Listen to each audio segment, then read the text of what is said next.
예, 안녕하십니까, 광닭입니다.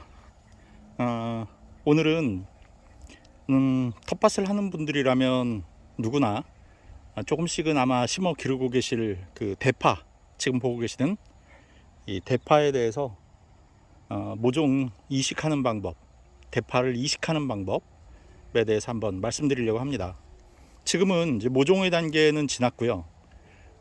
이제 성숙해 있는 단계긴 한데, 지금 보시다시피 여름철을 넘기고 또 장마를 넘기고 태풍을 겪으면서 지금 파의 상태가 많이 좋지 않습니다.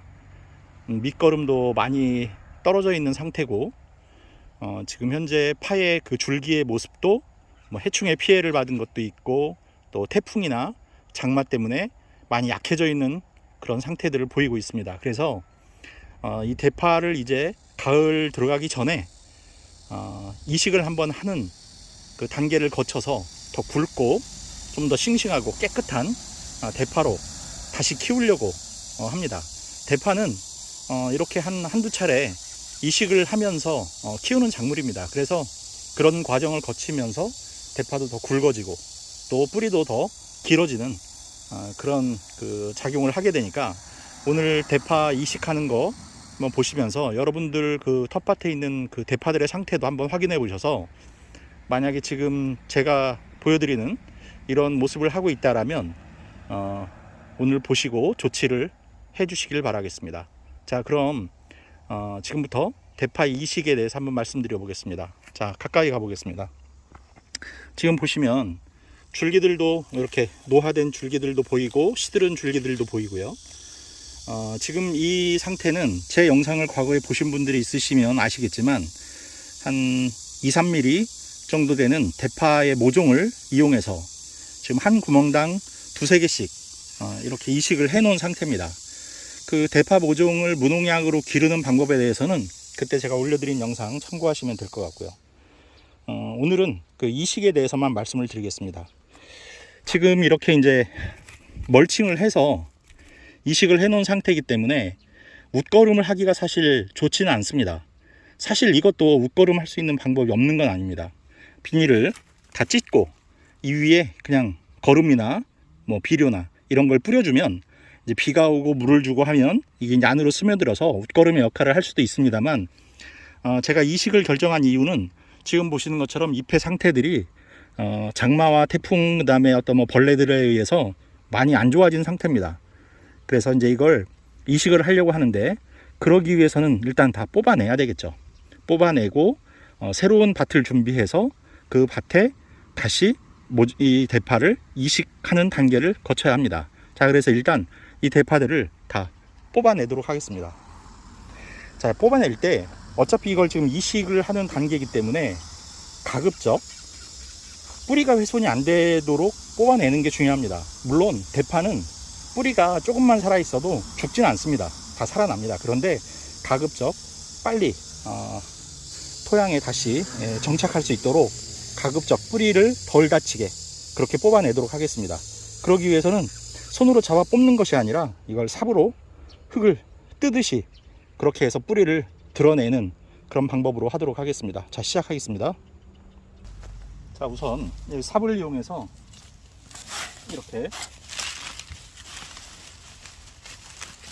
하게 되면 지금 보시는 것처럼 이렇게 흙이 들리게 됩니다. 그러면 이걸 흙을 이렇게 부수듯이 가급적 뿌리가 덜 다치도록 흙을 좀 털어내시면서 이렇게 하면 이 팥뿌리를 잘 살려낼 수 있습니다.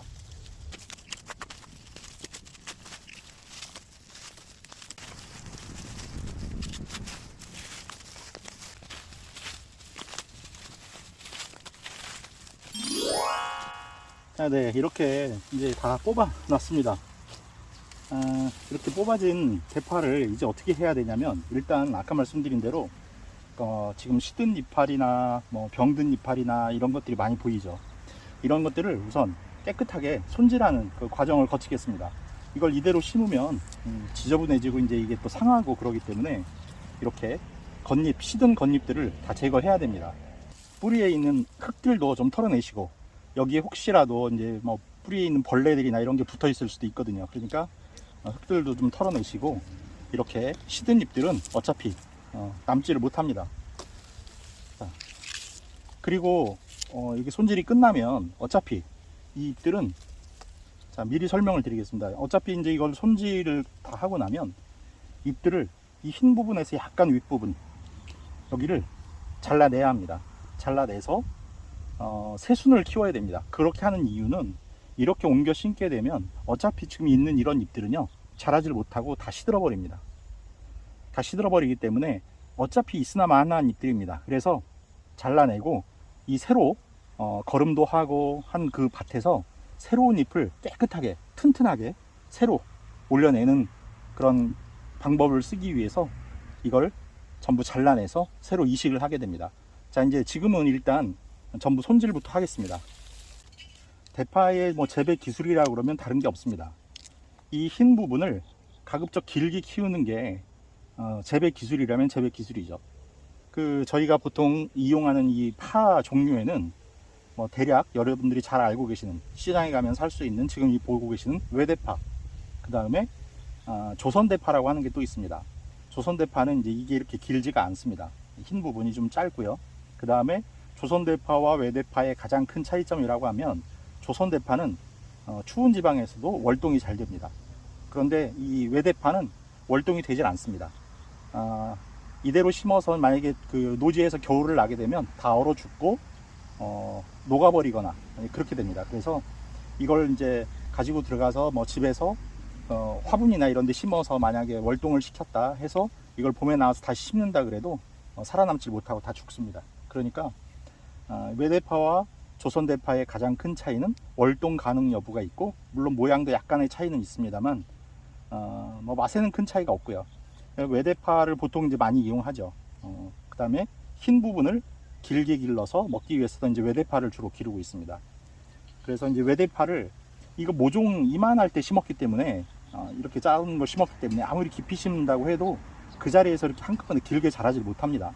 그렇기 때문에 이렇게 한두 번 옮겨 심으면서 이 흰 부분을 더 깊게 묻어서 길게 늘리는 그런 것이 이제 재배 기술이라고 하면 기술일 수 있겠습니다. 자, 이렇게 손질을 먼저 다 하겠습니다.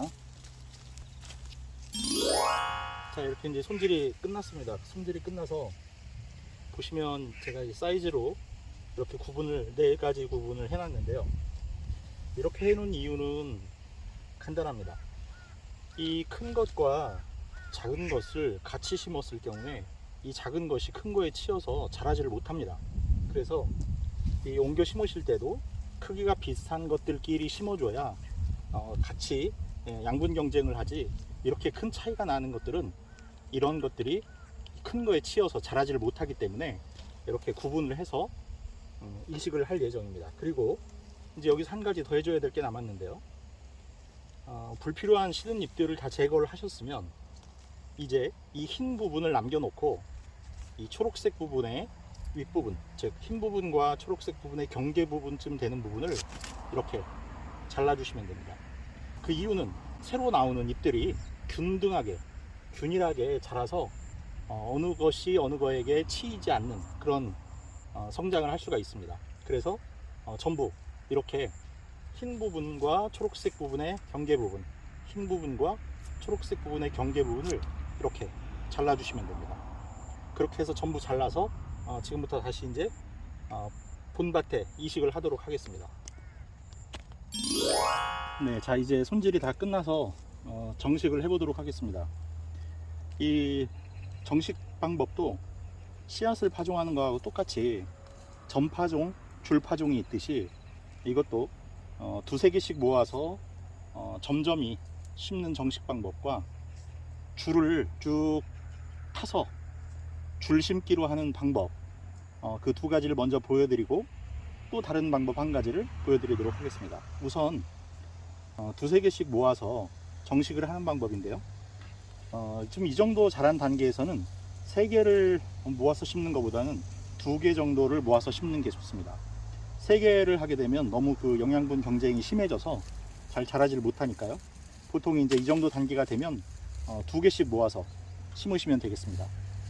우선 필요한 건 이렇게 좀 굵기가 되는 도구가 필요합니다. 그래서 물론 이것도 비닐을 하는 방법이 있고 비닐을 하지 않아도 되는 방법이 있습니다. 그건 뭐 본인들이 알아서 할 문제인데, 제가 다른 영상에서도 말씀드렸듯이 이런 비닐 멀칭을 하게 되면 첫 번째는 잡초 방제가 되고 두 번째는 수분 유지가 되고 그런 좋은 점이 있긴 합니다. 하지만 북주기를 한다든지 나중에 물을 줄 때 물이 유입된 그 편리성이라든지 하는 건 좀 단점이 있기 때문에 본인들의 취향에 맞게 선택하셔서 재배하시면 되겠습니다.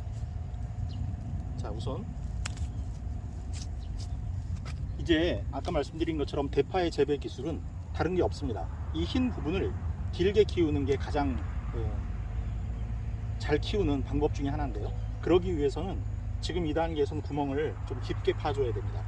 그래서 깊게 심어야 그 흰 부분이 길어지겠죠. 자, 이렇게 구멍을 판 다음에 뿌리 부분을 위로 이렇게 접히지 않도록 잘 해서 이렇게 꽂아주면 됩니다. 그리고 위로 올라온 뿌리가 없도록 이렇게 해서 이렇게 해주시면 됩니다. 자, 이 두 개씩 이렇게 해주시면 됩니다. 이런 방법으로 재배 간격은 뭐 실제로 전업농을 하시는 분들은 그 정해진 간격, 줄 간격이 또 있고 뭐 이 모종당 간격이 있겠지만, 이 좁은 텃밭에서는 손가락 하나 정도면 충분합니다. 그러면 뭐 얼마든지 재배할 수 있습니다. 구멍의 깊이를 좀 깊게 파셔야 된다는 거, 그것만 기억하시고요. 간격은, 재배 간격은 지금 보시는 것처럼 이 정도로 해서, 자, 이렇게 넣으면 이제 바닥에 닿죠. 그러면 여기서 흙을 뿌리와 함께 밑으로 눌러 넣어 주시면 됩니다. 자, 크기가 비슷한 것들끼리 심으셔야 영양분 경쟁에서 하나가 뒤처지는 일이 없다고 말씀을 드렸죠. 그래서 지금 이렇게 크기가 같은 것들끼리 모아서 이렇게 심고 있습니다.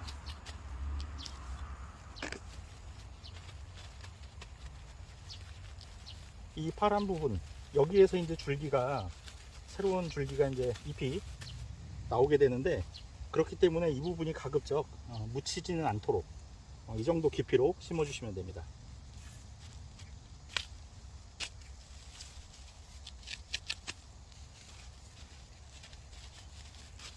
자, 이런 방식으로 씨앗을 전파종 하듯이 두 개씩 모아서 일정한 간격으로 재배하는 방식, 이렇게 심는 방식 하나를 먼저 보여드렸고요. 이번엔 줄을 맞춰서 심는 방법 보여드리도록 하겠습니다. 네, 줄을 맞춰서 심는 방법은 우선 호미가 필요합니다. 왜냐하면 아까 말씀드린 대로 줄을 길게 판 다음에 전파종 하듯이 하는 게 아니라 이번엔 줄파종 하듯이 정식도 이런 방법으로 하시면 됩니다. 자, 이렇게 길게 판 다음에 줄을 맞춰서 이 모종을 이렇게 눕혀 놓으시면 됩니다. 이 방향은 이쪽이 남쪽이고 이쪽이 북쪽이 좋습니다. 왜냐하면 남쪽에서 해가 비추기 때문에 이렇게 눕혀서 심어도 모종들이 다 일어납니다. 그래서 이렇게 눕혀서 일렬로 이렇게 심으시면 됩니다.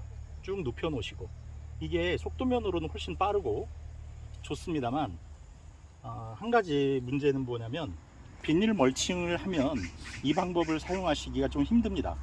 그래서 비닐 멀칭을 할 수가 없기 때문에 아까 말씀드린 대로 비닐 멀칭의 좋은 점을 제가 사용을 할 수가 없습니다. 다시 말해서 잡초가 나는 걸 막을 수도 없고, 그 다음에 밭에서 수분이 증발돼서 건조해지는 것도 막기가 어렵고, 다만 북주기를 하거나 추비를 하는 과정은 좀 더 용이합니다. 물을 주기도 용이하고요. 이런 장단점 있으니까 그거에 맞춰서 아까 말씀드린 대로 그런 두 개씩 모아서 심는 모아 심기를 하실 건지, 아니면 지금처럼 이렇게 줄 심기를 하실 건지, 이런 방법을 선택해서 재배하시면 됩니다. 자, 그럼 이제 한 줄을 이렇게 심었고요. 두 번째 줄은 간격을 한 뼘 정도 떼셔야 됩니다. 왜냐하면 아까 말씀드린 대로 대파를 길게 심어야 된다. 이 흰 부분을 길게 기르기 위해서 이 대파도 북주기를 해주면 좋습니다. 그래서 그 흙을 끌어 모을 수 있는 간격을 좀 주시는 게 좋습니다. 자, 그래서 이렇게 한 뼘 정도 떼신 다음에 아까와 똑같이 골을 파고 대파를 눕혀 심기로, 남쪽이 아닌 북쪽 방향으로 약간 눕혀 심어서 해를 보고 일어날 수 있도록, 남쪽에 있는 해를 보고 일어날 수 있도록 이렇게 줄 심기를 해주시면 됩니다. 자, 편하긴 확실히 이 방법이 편하고 시간도 많이 단축되고요. 그리고 이 부분이 이제 여러 가지 관리면에 있어서 좋은 점이 있다고는 했습니다. 하지만 저는 이제 보통 이렇게 안 하고 저는 보통 비닐 멀칭을 합니다.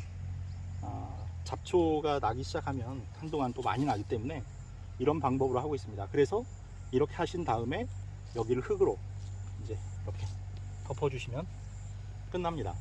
만약에 당분간 비가 온다는 소식이 없을 경우엔 이 골에다가 물을 한번 주시고 흙을 덮어주시는 것도 좋은데, 저는 이제 내일부터 비가 온다고 하기 때문에 굳이 물을 주지는 않도록 하겠습니다.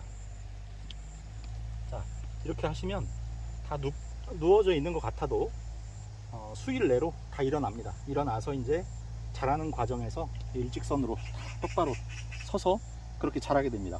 자, 이 방법과 아까 보여드린 2개씩 모아 심기 하는 방법, 이거 말고 한 가지 방식이 더 있는데요. 한번 보도록 하겠습니다. 자, 여기 보시면 여기는 파가 심어져 있습니다. 밭의 가장자리를 이용해서 이렇게 파가 심어져 있죠. 그러면 이 안쪽으로 가만히 보시면 여기 뭐가 자라고 있습니다. 이게 뭔고 하니 무입니다. 무 싹이 지금 이제 싹을 틔워서 발화가 되고 있는 모습입니다. 이 무 골 옆을 이용해서 이렇게 대파를 심어 기르시는 겁니다.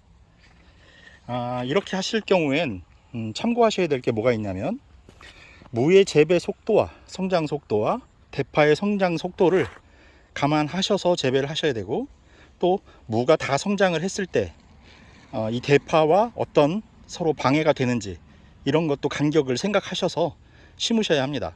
자, 이런 그 방법은 딱 좋은 점이 한 가지죠. 뭐냐면 공간 활용을 할 수 있다라는 그런 장점이 있습니다. 그래서 저렇게 보시는 것처럼 모아 심기 내지는 줄 심기를 하시고 나서 남는 파가 있다, 그래도 남는 파가 있다 그러시면 다른 작물의 사이를 이용해서, 옆이나 또는 공간의 사이를 이용해서 이렇게 재배를 하시는 방법도 있다는 거, 이걸 바로 혼작이라고 합니다. 자, 이렇게 혼작 보셨고, 좀 전에 모아 심기 보셨고, 또 줄 심기까지 그렇게 보셨습니다. 대파는 활용도가 참 많죠. 집에서 여러 가지 음식에도 사용을 하고 곡물 요리에도 사용을 하고, 그래서 대파는 좀 넉넉하게 재배해 두시면 가을 동안에 사용하시고 겨울에도 그 남는 파를 전부 실내로 옮겨서 또 겨울 동안에 이용할 수도 있는 그런 장점이 있는 작물입니다. 그래서 대파는 좀 넉넉히 봄에 심어서 이렇게 한두 차례 이식을 통해서 키운 다음에 겨울까지 이용할 수 있는, 어떻게 보면 1년 내내 이용할 수 있는 그런 작물 중에 하나입니다. 자, 그러니까 이 점 참고하셔서 올해도 대파 잘 키워서 드시길 바라겠습니다. 자, 그럼 이걸로 오늘 시간 마치도록 하겠습니다. 여러분들 풍성한 수확 응원하고요. 구독, 좋아요, 알림 설정 부탁드리면서 인사드리겠습니다. 감사합니다.